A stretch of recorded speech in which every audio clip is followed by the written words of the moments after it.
So Mr. Ramaphosa, in one of his election speeches, decided to declare war on foreigners, saying that the South African government is going to clamp down on immigration and that things were about to become tougher. It is understandable that South Africa cannot give jobs to everyone. That's an unsustainable situation.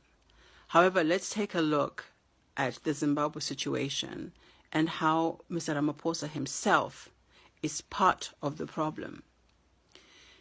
The ZANU-PF government has been in power for almost 40 years.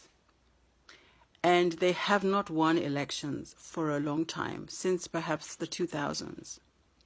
And each time they rig an election, they kill people. And what happens? The international community wants to come in to intervene. But it is always the ANC that stops that from happening. 2008, they sent Mbeki when Mugabe clearly lost. And Mbeki came and said, no, Mugabe is staying, which resulted in a unity government, which meant that ZANU-PF continued to lead, having lost.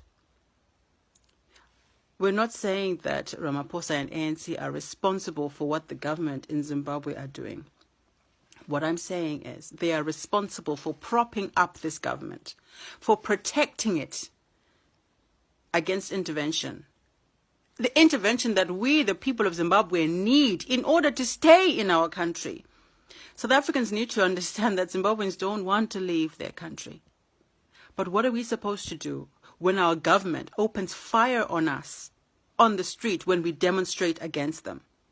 And ANC and Ramaphosa protects them, covers them. We can't protect ourselves against that. This is the same government that sanctions the soldiers to go and rape our daughters, sodomize our sons. And Ramaphosa and ANC, all they're interested in doing is protecting this brotherhood of repression. Be very careful, because they are using the same tactics on you as ZANU-PF uses on us. Divide and rule. So that while you're busy fighting amongst each other, they continue with their corruption, looting the country and destroying your economy. Be careful, South Africa. One day you will end up like us. So, Mr. Ramaphosa, I'm sorry to say that, you're acting like a victim, and yet you are part of the problem. You need to stop protecting this ZANU-PF government, which brutalizes its citizens.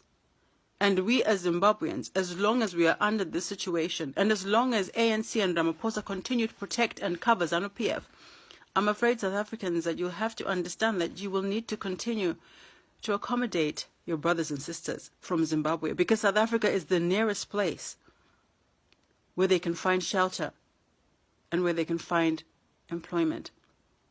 So no, we're not saying Ramaphosa is responsible for what the ZANU-PF Zimbabwe government does, but they are certainly responsible for propping them up. These are fake liberation leaders. They're not interested in people.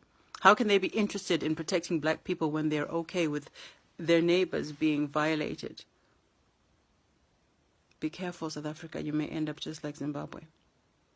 And as long as Mr. Ramaphosa and ANC continue to protect and to prop up the ZANU-PF government, I'm afraid our situation in Zimbabwe is very unlikely to change.